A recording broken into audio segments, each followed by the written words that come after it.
सास पार्ट 2। अब तक आपने सुना कि कावेरी जी अपनी तीनों बेटियों ईशा, मोहिनी और सुहाना की शादी 3 घर जमाई लड़कों के साथ करवा देती है।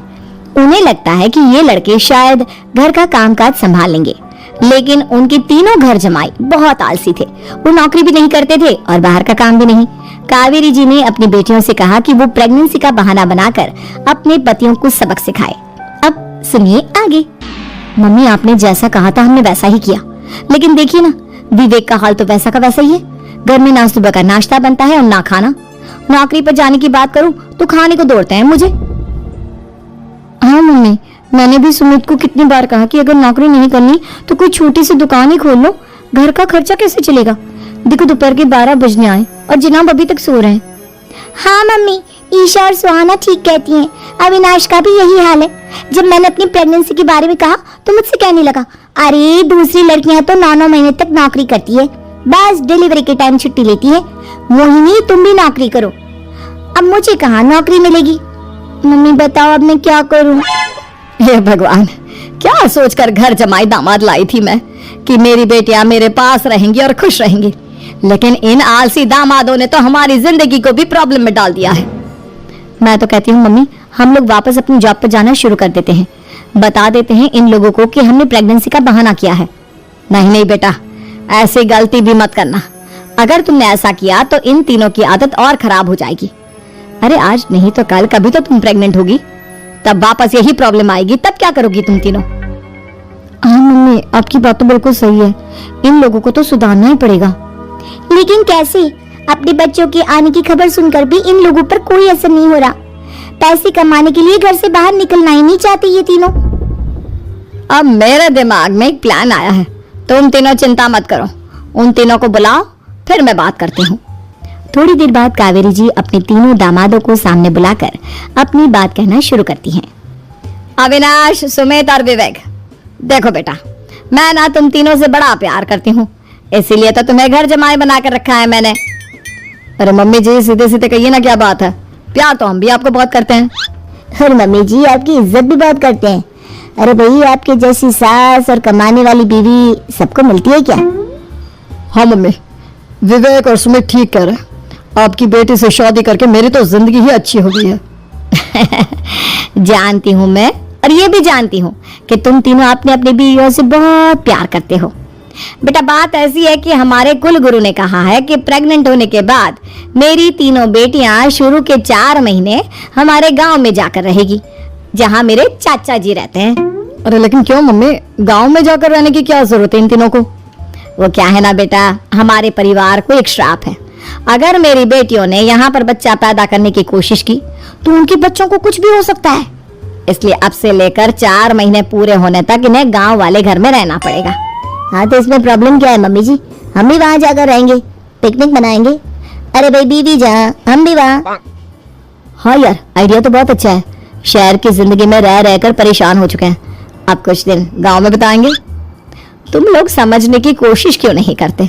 तुम में से कोई भी वहां नहीं जा सकता, और मैं यहाँ रहूंगी ना तुम तीनों के साथ। 4 महीने की तो बात है, उसके बाद ये तीनों ही लौट कर आ जाएंगी। ठीक है मम्मी जी, अब हमारे बच्चों का सवाल है तो ये तो करना ही पड़ेगा। कावेरी अपनी तीनों बेटियों को कुछ दिन के लिए घर से बाहर कहीं दूसरे शहर में रहने के लिए भेज देती है। कुछ दिनों के बाद, अरे मम्मी जी, बहुत दिन से पिज्जा नहीं खाया, मंगवाइए ना। क्या बताऊं बेटा, पहले तो बेटियां खर्चा दे देती थी क्योंकि उनकी नौकरी थी, लेकिन अब तो मेरे पास पैसे ही नहीं बचे। थोड़े बहुत पैसे हैं जो बच्चों की डिलीवरी में काम आएंगे। लेकिन मम्मी जी, आपकी बेटियों को वापस आने में तो अभी बहुत वक्त बाकी है। वही सोच सोच कर परेशान हो रही हूँ। सोच रही हूँ कल से दूध भी बंद करवा देती हूँ। अब दूध वाले को देने के लिए पैसे भी तो नहीं है ना।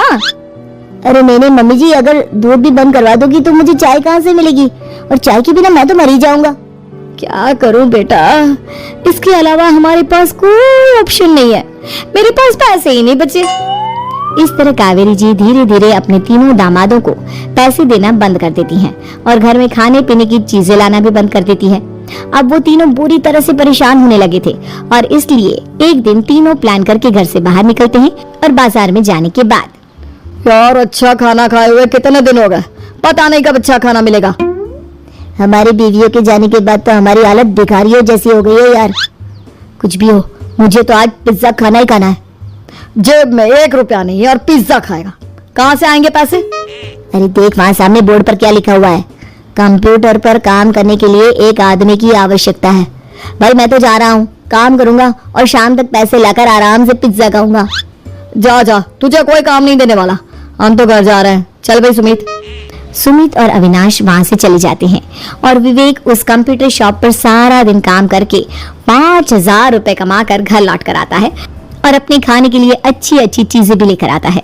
ये देखकर विवेक और सुमित के दिल में भी कुछ पैसे कमाने की इच्छा जागती है। अरे सुबह सुबह कहाँ चल दिए तुम? मम्मी जी एक बहुत अच्छी जगह मिली है, कंप्यूटर पर काम करने के 5,000 मिले थे कल मुझे। अगर रोज काम करूंगा तो पूरे 40,000 की तनख्वाह। अरे वाह, ये तो बहुत अच्छी बात है दामाद जी, आपको जाना ही चाहिए। सुमित और अविनाश विवेक को इस तरह तरक्की करते देखकर परेशान हो जाते हैं और वो दोनों भी काम की तलाश में निकल पड़ते हैं। धीरे धीरे उन दोनों को भी काम मिल जाता है।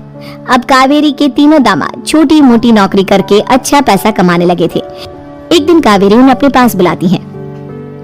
अरे वाह, विवेक 40,000 कमा लेता है, अविनाश 60,000 और सुमित तुम भी 40,000 के आसपास कमा ही लेते हो।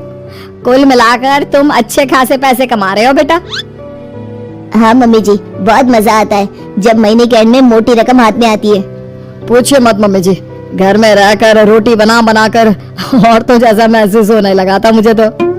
हाँ बेटा, तुम तीनों की बात तो बिल्कुल ठीक है। और जानते हो, अब तुम तीनों की पत्नियां भी वापस लौट कर आने वाली है। लेकिन मम्मी जी, अभी तो उन्हें गए सिर्फ 2 महीने हुए हैं। आपने तो कहा था वो 4 महीने के बाद लौट कर आएंगी। ऐसा कुछ नहीं है बेटा, मैं सिर्फ तुम तीनों को सबक सिखाना चाहती थी कि आदमी घर में बैठकर बीवी की कमाई खाता हुआ अच्छा नहीं लगता। इस दुनिया में हर इंसान को मेहनत करनी चाहिए, काम करना चाहिए, चाहे वो औरत हो या आदमी, ताकि अपने परिवार को संभाल सके। कावेरी की बात सुनकर उन तीनों को अपनी गलती का एहसास होता है और कावेरी उन्हें सच बता देती है कि ईशा, सुहाना और मोहिनी शहर में ही कहीं दूसरी जगह रह रहे थे। शाम के वक्त उन तीनों की पत्नियां लौट कर आ जाती है और कावेरी जी का परिवार एक खुशहाल परिवार की